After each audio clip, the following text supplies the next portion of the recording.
सर्वत्र गोविन्दनामसङ्कीर्तनं கோவிந்தா கோவிந்தா. அப்பூச்சி காட்டுதல், அதாவது சிறு குழந்தைகளுக்கு பூச்சியை காட்டி விளையாடுவது போல. இதனை பெரியாழ்வாரும் பாவித்து யசோதை கண்டதைப் போல பெரியாழ்வாரும் இத்திருமொழியில் சேவிக்கிறார்.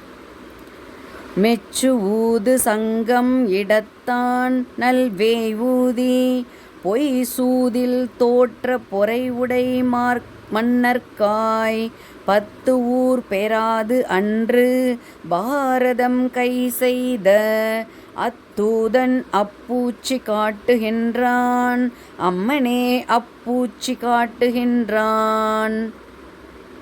மெச்சுதல், மெச்சு ஊது, பலரும் கொண்டாடும்படி ஊதுகின்ற சங்கை இடத்திருக்கையில் கொண்டிருப்பவனும், சங்கம் இடத்தான் இடக்கையில் கொண்டிருப்பவனும், சிறந்த குழலை ஊதுபவனுமாகிய நல்வேய் ஊதி, நல்வேதி நல்ல சிறந்த குழலை ஊதுபவனுமாகிய கண்ணன் பொய்சூதில் தோற்ற பொறை, வஞ்சகம் நிறைந்த சூதாட்டத்தில் தம்முடைய சொத்துக்களையெல்லாம் இழந்து பொறுமையோடு இருந்த பாண்டவர்களுக்காக துரியனிடம் தூது சென்று கேட்டும் அவனிடம் 10 ஊர் பெறாது, 10 ஊரையும் கூட பெற முடியாமல் போகவே அக்காலத்தில் பாரத யுத்தத்தை அணிவகுத்து செய்த அப்பாண்டவ தூதனான கண்ணன் அப்பூச்சி காட்டுகிறார் என்கிறார். ஓம். மலைபுரை தோல் மன்னவரும் மாரதரும் மாற்றும் பலர் குலைய நூற்றுவரும் பட்டலிய பார்த்தன் சிலை வளைய தின்தேர்மேல் முன்னின்ற செங்கண் அளவலை வந்து அப்பூச்சி காட்டுகின்றான். அம்மனே அப்பூச்சி காட்டுகின்றான். மலைபுரை தோல் மன்னர், மலையை ஒத்த தோள்களை உடைய அரசர்களும் பெரிய வீரர்கள், மாதரதரும் பெரிய வீரர்களும் துரியோதனன் ஆதியரும் அழியவும் அர்ஜுனனது வில் வளையவும், வில் வளைய பார்த்தன் சிலை வளைய தேரின் மேல் சாரதியாய் முன்புறத்திலிருந்த செங்கண் அளவலை வந்து சிவந்த கண்களை உடையவனாய் அவனது வெற்றியை புகழ்பவனாய் இருக்கும் கண்ணன் அப்பூச்சி காட்டுகின்றான்.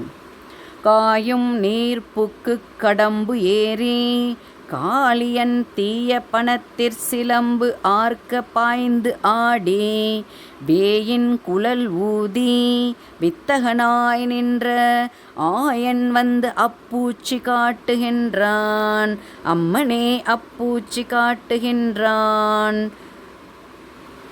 காளியன் என்னும் பாம்பினுடைய விஷத்தினால், காளியன் தீய பணத்திற் சிலம்பு விஷத்தினால் கொதிக்கின்ற மடுவின் நீரிலே புகுந்து கலக்கி கரையில் இருந்த கடம்ப மரத்தின் மேல் ஏறி, காயாம் நீர்ப்புக்கு கடம்பு ஏறி, கடம்பு மரத்தின் மேல் ஏறி அப்பாம்பினுடைய படத்திலே தனது திருவடியில் அணிந்து கொண்டிருந்த சிலம்புகள் ஒலிக்கும்படி சிலம்புகள் ஆர்க்க பாய்ந்து ஆடி குதித்து நடனமாடியவன் கண்ணன். ஆயர்கள் மகிழ குழலை ஊதினான். வேயின் குழல் ஊதி வித்தகனாய் நின்ற ஆயன் குதித்து நடனமாடினான் கண்ணன். ஆயர்கள் மகிழ குழலை ஊதினான்.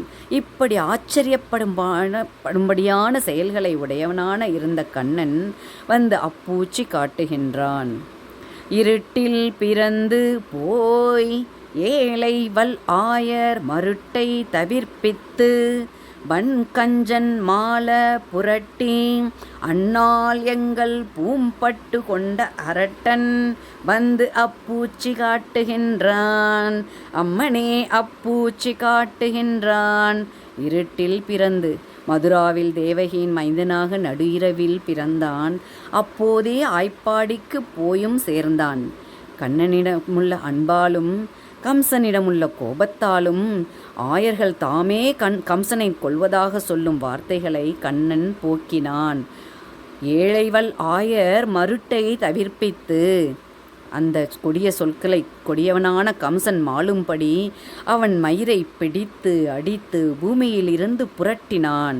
புரட்டி எடுத்து கம்சன் மாலை புரட்டி அண்ணால் எங்கள் பூம்பட்டு கொண்ட முன்னொரு காலத்தில் நாங்கள் யமுனையில் நீராடிய அந்த காலத்தில் ஆயர்கள் எங்களது அழகிய பட்டாடைகளை வாரிக்கொண்டு சென்ற அந்த கண்ணன், அப்படிப்பட்ட தீம்பான கண்ணன் வந்து அப்பூச்சி காட்டுகின்றான் என்று ஆயர்குல பெண்கள் கூறுவதாக இந்த பாசுரம் எடுத்துரைக்கிறார்.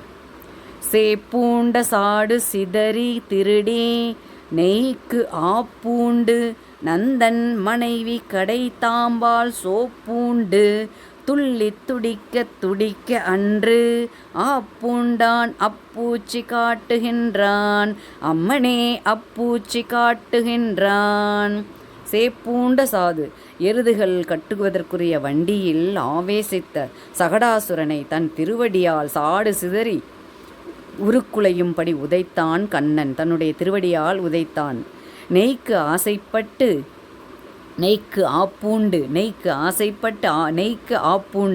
ஆசைப்பட்டு திருடி உண்டு உரியவர் கையில் அகப்பட்டு கொண்டான். அங்கு இருந்தவர்களிடம் அகப்பட்டு கொண்டான். அவர்கள் யசோதையிடம் காட்டிக் கொடுக்க அவள் தயிரை கடையும் கயிற்றினாலே கண்ணனை அடிக்க அவன் மிகவும் துடிதுடித்தான். சோப்பூண்டு துள்ளி துடிக்க துடிக்க அன்று ஆப்பூண்டான். மேலும் எங்கும் போகாதபடி உரலில் கட்டுண்டு கிடந்தான். அப்படிப்பட்டவன் வந்து அப்பூச்சி காட்டுகின்றான். பெரியாழ்வார் திருவடிகளே சரணம். உடையவர். தொடர்ந்து பார்க்கலாம் அப்பூச்சி காட்டுதல்.